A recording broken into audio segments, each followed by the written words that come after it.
أعوذ بالله من الشيطان الرجيم. بسم الله الرحمن الرحيم. سماعون للكذب أكالون للسحت فإن جاءوك فاحكم بينهم أو أعرض عنهم وإن تعرض عنهم فلن يضروك شيئا وإن حكمت فاحكم بينهم بالقسط فإن الله يحب المقسطين. وإن حكمت فاحكم بينهم بالقسط إن الله يحب المقسطين. وكيف يحكمونك وعندهم التوراة فيها حكم الله ثم يتولون من بعد ذلك وما أولئك بالمؤمنين. بسم الله الرحمن الرحيم. سورة المائدة آیت نمبر 2. دغه آیت شریف کی بعینه د مخکې آیت په شان باندې لفظ ذکر شوی. مخکې آیت کې راغلی و سماعون للکذب، دلته راغلی سماعون للکذب. د دې معنی هم کړی و چې سماعون دا صيغه د جمع ده، د سماعون. سماعون مفرد ده، سماعون جمع ده، او سماع دا صيغه د مبالغه ده، ډیر غوږ نیونکی. سامع اسم فاعل ده، سماع مبالغه ده، لکه ضارب او ضراب، عالم او علام. سماع ډیر غوږ نیونکی، نو دا به جمع سي سماعون. نو دغه يهوديان سي دي یا دا منافقین سي دي، کوم سي مخکې آیت کې ذکر راغی. سماعون ډیر غوږ نیولونکي دي یا بسیار گوش گرفتنی هستند. للکذب دروغو ته. په دغه للکذب کې دوه معناګانې کړې وې. یا هم د لام لپاره د اجلیت کړی و، لپاره د وجې بخاطر، یعنی دا یهودیان دا منافقین ډیر غوږ نیولونکي دي. لأجل الكذب یا رسول الله تا ته غوږ نیسي چې له تا نه خبرې واوري بیا په تا دروغ ووایي. از تو گپ را بسیار میشنوه که تا سر تو دروغ بگویه. د قبول په خاطر غوږ نه نیسي، د دې په خاطر غوږ نیسي چې پر تا بیا دروغ ووایي. دویمه معنا د لام دا خپل متعلق د سماعون کوي، د ډیر غوږ نیونکي دي د دروغو. اوله معنا به داسې سماعون دا منافقان دا یهودیان ډیر غوږ نیونکي دي ستا خبرو ته، ستا بیاناتو ته. للکذب لاجل الکذب لپاره د دروغ ویلو پتا، چې تر څو پتا دروغ ووایي، د تا خبرې اوري، د تا خبرو ته غوږ نیسي، لپاره د دې چې تا په خبرو باندې پتا باندې دروغ ووایي. دویم معنا سماعون ډیر غوږ نیونکي دي للکذب دروغو ته. دروغو ته ډیر غوږ نیسي، دروغ ډیر اوري، رښتیا خبرو ته ډیر غوږ نه نیسي. الله دې نه کوي، الله دې نه کوي چې دې کې موږ رانه شو. موږ تاسې د قرآن سبق ته، د حدیث سبق ته، قرآني مطالعې د حدیث د شریعت مطالعې ته به په ورځ کې 1 غنټه هم نه ورکوو، او دروغو ته غنټې غنټې ورکوو. نیټ پوست فیسبوک ټول دروغي، هر څوک چې یو دروغ ویني بس ورکي، او موږ له شا پسې ګورو اړوي، هغه په غنټه غنټه وي. او قرآن رښتیا حقیقت شریعت هغه به چېرته که 15 منټه نیم غنټه ورته کېناستو هغه به هم ډېر راباندې بوجي. دغه دومه معنا الله دې نه کوي چې موږ پکې رانه شو. سماعون ډېر غوږ نیونکي دي للکذب دروغو لره، دروغو ته ډېر غوږ نیسي، رښتیا ورته غوږ دومره نه نیسي. اکالون، اکالون دام صيغه د مبالغه جمع ده. اکالون جمع د اکالون ده.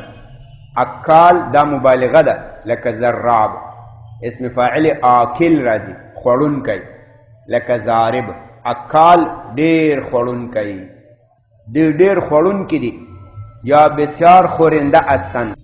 للسحت باطل مال لره، سحت باطل مال توای، حرام مال توای، رشوت، غلا، غدر، دوکه، خیانت، هر مال سے هغه حرام وي هغه ته سحت وای. قمار، جواری ډیر خوړونکي دي. للسحت حرام مال لره. فإن جاءوک، مخکې موږ تاسې ویلي ول د خیبر یهودیان راغلل، نبی علیه الصلاة والسلام ته فیصله راوړه چې یا رسول الله مخکې 2 کسانو زنا کړي، ته په دې کې فیصله وکړه. د دې خبرې وضاحت هم پرون کړی، نن به بیا ووایو. دوی چې نبی علیه الصلاة والسلام ته د خپله فیصله راوړه چې په دې زاني او مزنیه کې فیصله وکړه، د دوی دا مطلب نه و چې موږ به د نبی علیه الصلاة والسلام فیصله منو، دا د دې مقصد نه و. د دوی دا سوچ و چې د موږ په یهودیت کې په تورات کې خو د دې حکم رجم ده، د تیږو باران ده. په اسلام کې تر دغه وخته پورې د رجم حکم نازل شوی نه و. 100 دورې ولې 100 کوړې ولې. نو دوی ویل راځي په نبی علیه الصلاة والسلام په فیصله وکړو، هغه به ووایي چې د دې حکم خو 100 کوړې دي، 100 دورې دي، ایسته به موږ هم 100 کوړې 100 دورې پې باندې جاري کړو. که چا ویل چې ولې په یهودیت کې خو حکم رجم ده، د تیږو باران ده، موږ به ورته وایو خو هغه ده محمد صلی الله علیه وسلم هغه هم پیغمبر ده، هغو فیصله وکړه، کانو د هغو کتاب خو آسماني کتاب ده. دوی د نبی علیه الصلاة والسلام فیصلې ته منقاد نه ول، نه نبی علیه الصلاة والسلام منل. دلته دوی گیر راغلی وو، په دې طریقه ځان له رجم چې خلاصول.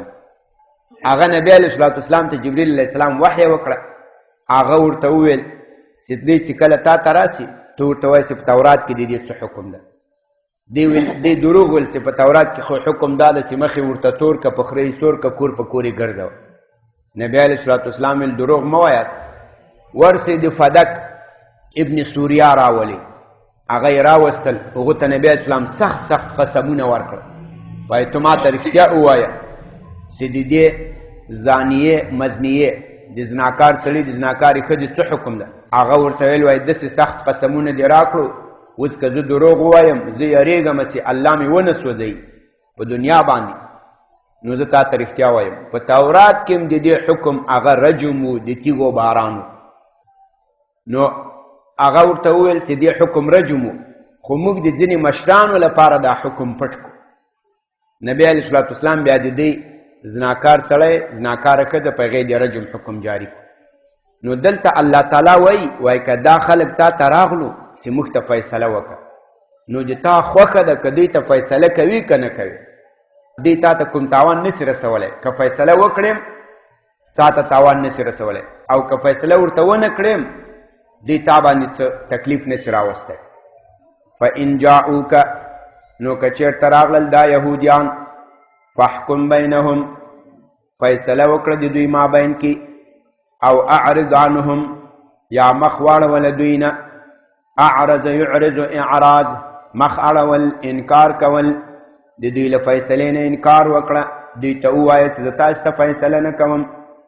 وان تعرض عنهم، او که ته مخ واړوې له دوی نه، اعراض وکړې له دوی نه، فلن یضروک، دوی ضرر نشي رسولی تا ته، شیئا هیڅ شی، دوی تا ته هیڅ تاوان رسولی نشي. وان حکمت، او که تا فیصله کوله دوی لره یهودیانو لره، فاحکم بینهم، نو فیصله وکړه د دوی مابین کې، بالقسط، په عدل باندې. قسط په معنا د عدل، په معنا د انصاف، په معنا د حق، د دې منځ کې حق فیصله کوه.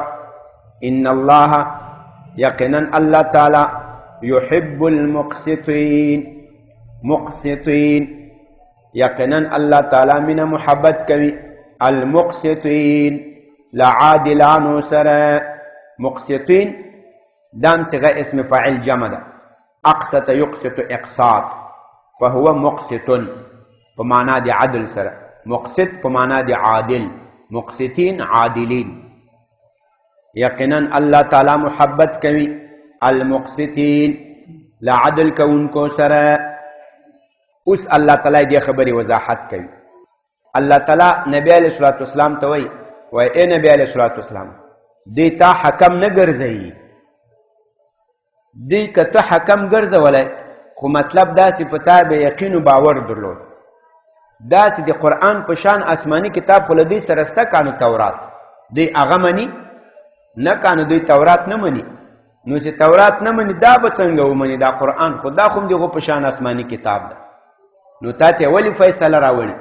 تا ته فیصله په دې خاطر راوړې وه لرجم چې ځان خلاصول، ادی باندې چې کوم د رجم حکم په تورات کې و نو دی خو گیر راغلی و، دی ویل چې که اوس په دې زناکار سړي زناکارې ښځې موږ فیصله وکړو د تورات دا خو رجم کېږي، راځئ له رجم چې ځان خلاص کړو ورسو د نبي علیه الصلاة والسلام ته هغو ته ووایو چې ته په دې کې فیصله وکړه.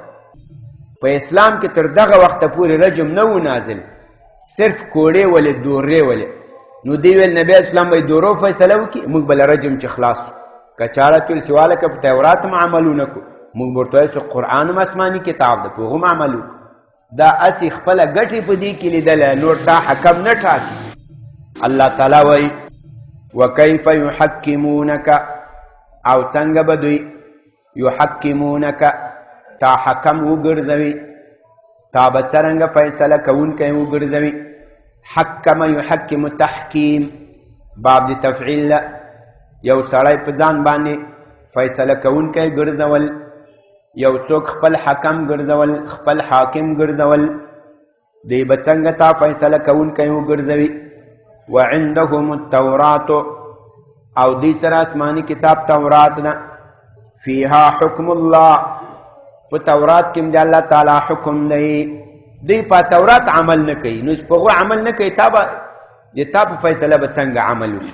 د دې داسې مثال ده اسې وضاحت په خاطر، لکه دلته یو ناروغ یې هغه یو ډاکټر ته ورغلی، هغه ډېر دواګانې ورکړي، دی هم نه یې خوړلي. بله ورځ هغه ډاکټر هم ناست، دلته بل ډاکټر هم ناست، دا ناروغ دې ته وایي ته ما وګورئ ما څه ناروغي ده، هغه ورته تا خو دا ناروغي ده ته به دا دواګانې خورې. هغه مخکنی سپیشلیست ورته وایي دې ته دواګانې مه لیکه دا یې خوري نه، دې که خوړی خو مخکې دواګانې به یې خوړلي وي، نو چې هغه یې نه خوړلې دي ما نو دا به څنګه وخوري؟ دا هم نه خوري. یهودیانو د نبی علیه الصلاة والسلام فیصله منله نه، د هغو کتاب منل نه، نه د هغو دین منل، صرف په خبره کې دوی فایده لیدلې وه چې په دې ځاني و مزنیه کې که د موږ د تورات حکم راشي خو وژل دي رجم کېږي، راځئ له دې چې په یو طریقه ځان خلاص کړو، وایي ځو نبی اسلام باندې فیصله کوو، که نه نور د نبی اسلام فیصله دوی منله نه. ثم یتولون وکیف یحکمونک، او څنګه به دوی ته درېمګړی وټاکي، حاکم فیصله کوونکی وټاکي. وعندهم، او دوی سره التورات آسماني کتاب تورات دی، فیها حکم الله، په دې کې د الله تعالی حکم ده. ثم یتولون، بیا مخ اړوي دوی له دې آسماني کتاب نه، من بعد ذلک، پس له دې نه چې هغه د الله کتاب ده او په هغې کې د الله حکم دی. وما اولئک بالمؤمنین، او ای نبی علیه الصلاة والسلام دا یهودیان لسره مؤمنان نه دي، دا نه په تورات ایمان لري نه په قرآن ایمان لري، نه په موسی علیه السلام ایمان لري نه په محمد رسول الله صلی الله علیه وسلم په یوم ایمان نه لري. دا خپلې فایدې ته ګوري، په کوم حکم کې چې دی فایده وي په هغو کې بیا تورات عمل کوي، چې په تورات کې نقصان بیا تا ته منډې راوړي. دا لکه دا موږ تاسې بعضې خلک دي، دا موږ تاسې کې هم داسې خلک شته، د دوه کسانو چې دا وایي، دا یو راسې ملا صاحب ته کښېني، ملا صاحب د ما له پلاني سره داسې دعوه ده، داسې په شریعت کې څنګه ده، زه ګټم کې هغه ګټي. ملا صاحب ورته وایي چې ولا شریعت کې خو هغه درنه ګټي، ځکه حق دی هغو ده، ګوره ته ملامت یې. بیا راسې چېرته یو سپین ږیري ته کښېني، هغو ته وایي پلانی صاحب د ما او د پلاني داسې دعوه ده، ته په دې صلح په دې پښتیو کې سوچ وکړه چې دا پښتیو کې څوک ګټي. هغه ورته وایي بس پښتیو کې خو به نیم په نیمه فیصله کېږي که دی دا ځان سره سوچ وکړي چې هلته په شریعت کې خو ټول ځي او په پښتیو کې نیم په نیم فیصله کېږي. اتې چې مجلس کې کښېني موږ پښتانه یو، پلارو نیکه هم پښتون ده، ټول پښتانه یو، په پښتیو هم سر قربان ده، بیا دا خبرې کوي. هلته خو ده پوښتنه کړې چې ما په دې کې ګټه ده، او که پوښتنه وکړي چې د ما په شریعت کې ګټه ده، ملا صاحب ورته وایي شریعت کې تا ټول حق کېږي، ټول حق دي تا او پښتو خو نیم په نیمه فیصله درکوي. بیا چې راسي بیا ورته وایي موږ مسلمانان یو، په اسلام هم سر قربان دی، په اسلام باندې له انګریزانو سره جنګېدلي یو، له روسانو سره، له امریکایانو سره هم په اسلام وینې توی کړي دي. زه به څنګه له اسلام نه تېرېږم؟ دا نه اسلام مني نه پښتو مني. دی هلته پوښتنه کړې چې ما په کوم یو کې فایده ده، سپایو کې فایده یا خبرې کوي، چې په بل کې فایده دا خبرې کوي. دا دغه خلک دي، دا به نه کوي. ګوري دا د یهودیت طریقه ده. هر چیرته چې د چا سره د دعوه وه شریعت ته کښېنه، که د تاوان وم وابس شریعت تاوان نه ده، دغه مې ګټه ده. که د فایده وم بس دغه داسې به نه چې کله به پښتو ته منډې وي کله شریعت ته منډې وي. صلح راغلې ده، صلح ول نه ده راغلې، صلح چې دواړو په طرفینو سي. خو داسې به نه کوي ته چې اوس ولا د ما په شریعت کې تاوان ده نو زه صلح کوم. بل ته به م وایي چې وروره په شریعت فیصله را سره کوي که صلح کوي، زه دواړو ته تیار یم.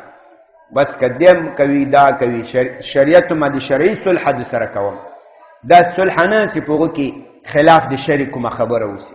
دا دې مسلې ته باید سړی سخت سوچ وکړي. دغه ایمانداري یو په صحابه کرامو کې وه. دا صحابه کرامو ته سوچ وکړي، دا عجب خلک وو. صحابي نبی علیه الصلاة والسلام ته راغی و یا رسول الله ما غلا کړې ده، ما صفا کړه. نبی علیه الصلاة والسلام ورته ویل ما خو په تا خیال نه کېږي، ما اخالک سرقته، زه خو خیال نه کوم چې تا به غلا کړي.